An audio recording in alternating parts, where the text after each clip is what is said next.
네, 오늘 성경 말씀 보시겠습니다. 이사야서 47장 8절부터 15절까지 말씀입니다. 제가 읽겠습니다. 그러므로 사치하고 평안히 지내며 마음이 이르기를 나뿐이라 나 외에 다른 이가 없도다. 나는 과부로 지내지도 아니하며 자녀를 잃어버리는 일도 모르리라 하는 자여 너는 이제 들을지어다.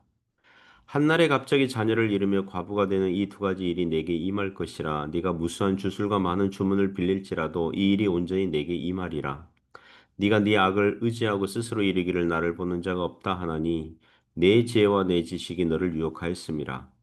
네 마음이 이르기를 나뿐이라 나 외에 다른 이가 없다 하였으므로 재앙이 내게 임하리라. 그러나 네가 그 근원을 알지 못하며 손해가 내게 이르리라.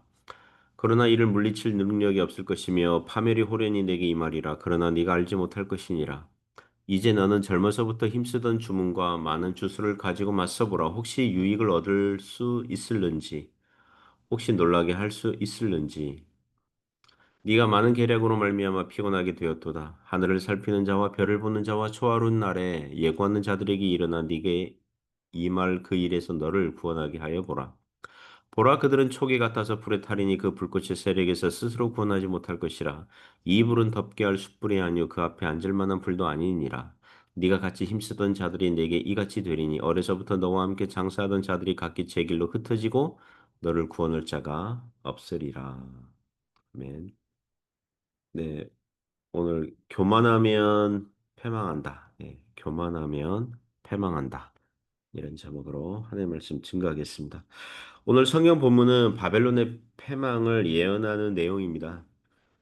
어, 그 47장 그 전후 내용들이 바벨론의 그 심판과 패망을 예언하고 있거든요. 바벨론의 패망의 원인들과 이유들을 보면 신앙적인 관점에서 그 오늘날의 인생들과 그 뭐 어떤 조직이나 뭐 정부와 나라들의 패망의 이유들과 맥을 같이 한다고 하겠습니다.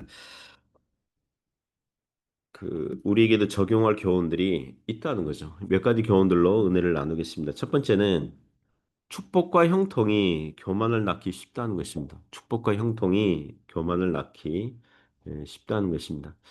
그 8절부터 11절에서 교훈하는데요. 그 8절 보시면 그러므로 사치하고 평안히 지내며 마음이 이르기를 나뿐이라 나 외에 다른 이가 없도다. 그 바벨론이 그 당시 그 근동 지역에서 오늘날 미국이나 러시아, 중국처럼 아주 강한 나라였습니다. 그래서 사치하고 평안히 지내니 그 마음이 이르기를 나뿐이라 나 외에 다른 이가 없도다. 여기서 나뿐이라 나 외에 다른 이가 없다. 이 표현은 그 10절 가서 또 나오거든요. 이것은 단순한 교만한 심정을 표현하는 게 아니라 이사야서 45장 보면 여호와께서 하신 말씀이에요. 하나님께서 하신 말씀이에요. 나는 여호와라 다른 이가 없도다. 그러니까 정확하게 이 말은 바벨론에게 스스로 적용한 거죠. 바벨론이 자기 자신들을 거의 하나님처럼 여겼다는 거예요. 하나님처럼 마음이 부풀어 올랐다는 것입니다. 나는 과부로 지내지도 아니하며 자녀를 잃어버리는 일도 모르리라 하는 자여 너는 이제 들을지어다. 마치 한 여성이 남편과 오래 어, 지내고 형통과 축복스러워서 과부로 지내지도 않고 자녀를 잃어버리는 일도 모르는 그런 여성처럼 행복하게 살고 있었다는 거예요. 물론 과부로 지내지 않고 자녀를 잃지 않은 일은 뭐 축복된 것이지만 그 축복과 형통의 원인을 하나님께 두지 않고 자기 자신에게 두는 순간 그 사람은 또 그런 나라는 그런 조직체는 교만하게 되어 있다는 것입니다. 9절 보면 한날에 갑자기 자녀를 잃으며 과부가 되는 이 두 가지 일에 내게 임할 것이라 네가 무수한 주술과 많은 어, 주문을 빌릴지라도 이 일이 온전히 내게 임하리라. 나라가 망할 것은 한 여성이 자녀를 잃고 남편을 잃고 과부가 되는 것으로 비유를 하고 있습니다.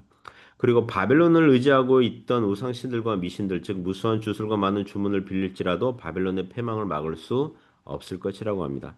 10절 보시면 네가 네 악을 의지하고 스스로 이르기를 나를 보는 자가 없다 하나니 내 지혜와 내 지식이 너를 유혹하였음이라 내 마음에 이르기를 나뿐이라 나 외에 다른 이가 없다 하였으므로 바벨론은 온갖 악을 의지하고 행할 때에 나를 보는 자가 없다. 하나님도 힘이 없어서 바벨론을 막지 못한다. 이런 거죠. 그리고 내 지혜와 내 지식이 너를 유혹하였음이라 바벨론이 나름 지혜와 지식이 있었다 그러거든요. 이게 세상 지식이 있는 거죠. 오늘날 많은 학생들이 소위 잘 나가는 나라들의 대학교로 유학 가는 이유들이 무엇입니까? 미국이나 뭐 캐나다, 뭐 영국, 뭐 이렇게 그런 나라들로 유학 가는 이유가 무엇입니까? 그 나라들의 대학들이 좋은 교수들과 학문적 업적들이 있거든요. 소위 배울 만한 것이 있습니다. 바벨론이 그랬을 거예요. 하지만 하나님 없는 철저한 세상 지혜와 지식들만 가득했겠죠. 그런 지혜와 지식으로 무장해서 하나님이 필요 없다 그러고 도리어 자기 자신을 하나님 행세하고 다녔다는 것입니다. 그게 나뿐이라 나 외에 다른 이가 없다. 이런 표현으로 나오는 거예요. 11절 보시면 재앙이 내게 임하리라 그러나 네가 네 그 근원을 알지 못할 것이며 손해가 내게 이르리라 그러나 이를 물리친 능력이 없을 것이며 파멸이 호련히 내게 임하리라 그러나 네가 알지 못할 것이니라. 하지만 바벨론에게 재앙과 파멸이 그 11절 보시면 호련히 임하리라. 호련히 아까 9절 보면 갑자기 임한다 그래요. 그러나 그 재앙과 파멸을 물리칠 능력이 없다는 걸 뒤늦게 알게 된다는 것입니다. 추락하는 건 날개가 없죠. 날개가 무용지물이죠. 오늘날 많은 신자들이 자신이 하는 일들이 잘 되고 형통하고 축복이 임하면 유혹을 받습니다. 어떤 유혹을 받냐 하면 아, 내가 잘나서 그런가 보다. 예. 내가 잘나서 그런가 보다. 내가 믿음이 좋으니까 하나님께서 축복하시나 보다. 이렇게 생각하기 쉽거든요. 믿지 않는 사람들은 아예 그 축복의 근원이 하나님이심을 몰라서 스스로 교만과 패망의 길로 들어섭니다. 그러나 신자들도 축복의 이유와 원인을 하나님의 은혜에서 찾지 않고 뭐 자기 자신의 능력과 신앙심에서 찾는다면 번지수를 잘못 찾는 거죠. 신자의 인생에서 당연한 것은 없습니다. 모두 다 하나님의 은혜인 줄 믿습니다. 그 자신이 교만한가 겸손한가 가늠해 볼 수 있는 테스트가 있거든요. 나의 나 된 것은 하나님의 은혜 덕분인가 아니면 내가 잘해서 그런가 물어보시기 바랍니다. 나의 부족함에도 불구하고 하나님께서 은혜를 베푸셔서 그런 것이라는 대답을 할 수 있다면 겸손의 길을 걸어가고 있는 중인 줄 압니다. 두 번째 교훈은 그러면 뭐 패망하기 전에 하나님께 돌아오라는 거죠. 예. 패망하기 전에 하나님께 돌아오라. 12절부터 15절 내용이 교훈합니다. 먼저 12절, 13절 보시면 이제 너는 젊어서부터 힘쓰던 주문과 많은 주술을 가지고 맞서보라. 혹시 유익을 얻을 수 있을는지 혹시 놀라게 할 수 있을는지 네가 많은 계략으로 말미암아 피곤하게 되었도다. 하늘을 살피는 자와 별을 보는 자와 초하루 날에 예고하는 자들에게 일어나 내게 임할 그 일에서 너를 구원하게 하여 보라. 그 12절, 13절 보시면 바벨론이 그 하나님께서 내리시는 심판과 패망에 맞서서 그 뒤집어 보고자 이 젊어서부터 힘쓰던 이게 나라의 건축 초기부터 있었던 주문과 주술을 사용해 보지만 소용이 없을 것이다고 합니다. 13절에 보면 하늘을 살피는 자, 별을 보는 자들은 점성술사들이죠. 초하루운 날에 예고하는 자들, 매달 첫날 그 당월의 행운과 저주를 예언하는 자들이 많았다고 합니다. 오늘날 우리가 뉴스를 통해서 알게 되는 게 무엇입니까? 우리나라 권력자, 이 최고 권력자들의 상당수가 주문과 주술과 미신에 많이 빠져 있다는 거죠. 대한민국 최고의 학벌을 가지고 있어도 상당히 주술과 무슨 법사들의 말과 미신에 의지하고 빠져 있다는 것입니다. 그리고 종교계에도 보면은 수많은 그 이단들이 많아요. 예. 이단 교주들이 자신을 하나님 행세하고 있는데 많은 사람들이 믿고 따르고 있는 것입니다. 그러면 일반 서민들도 마찬가지죠. 일반 서민들도 마찬가지예요. 자신에게 뭔가 불길한 일이 일어나면 자기 친척이나 지인들 중에 점쟁이, 무당이 있어서 수시로 전화를 해서 상담을 받는다 그래요. 뭐 그래서 이번 달에 남자를 조심해라. 뭐 이번 달에는 어느 장소를 가지 말아라. 뭐 그런 조언과 코치들을 시시콜콜 듣고 있다는 것입니다. 그걸 의지하고 있는 거죠. 그걸 의지하고 있는 거죠. 그와 같은 것들이 자신을 구원할 수 없다는 것입니다. 하나님께서 인간들로 하여금 인생을 살게 하시는 것은 하나님을 알고 믿고 섬기는 인생을 살라고 하시는 거거든요.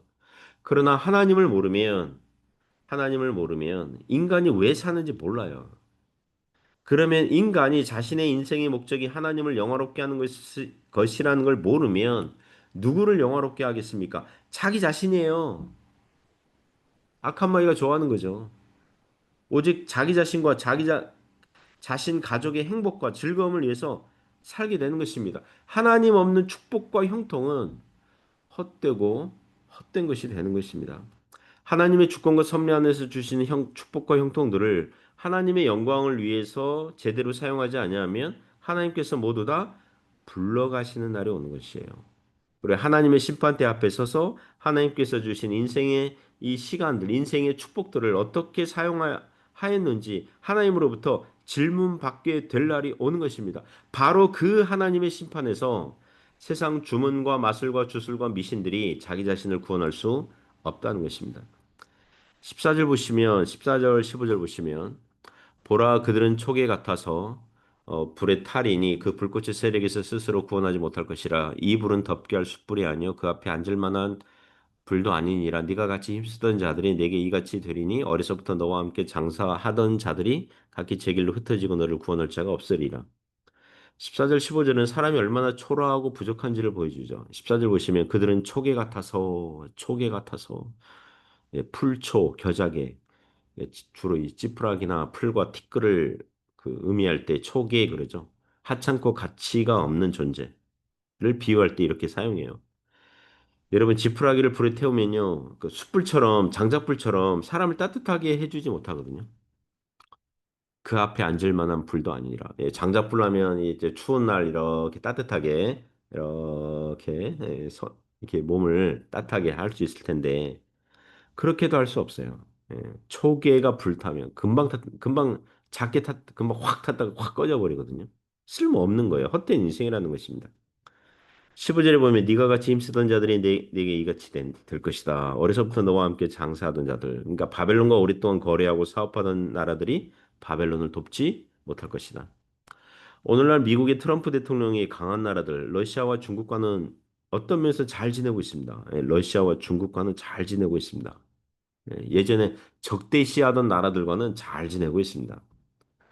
이전에 동맹으로 친하게 지내던 유럽 나라들, 아시아의 또 다른 나라들에게는 높은 관세를 무기로 미국에 투자하라고 하면서 많은 이득을 취하고 있습니다. 우리나라를 비롯해서 많은 미국의 전통적 우방 국가들이 당황하고 있죠.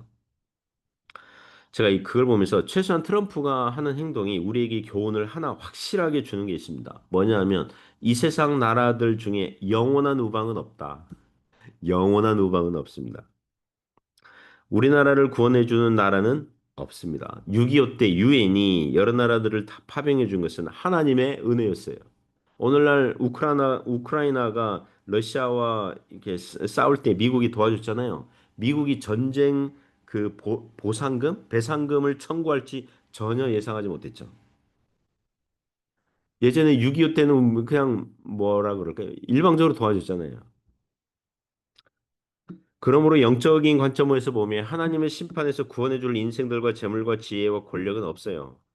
그러므로 누구라도 망하기 전에 죽어서 하나님의 심판대 앞에 서기 전에 아직 살아있을 때에 구세주 예수님께 와야 될 줄 믿습니다. 오직 기회는 아직 살아있을 때에 예수님을 나의 구주 나의 하나님으로 받아들이고 의지하는 것입니다. 그런 은혜가 있기를 여러분 가정에 그런 은혜가 있기를 주님의 이름으로 축복합니다.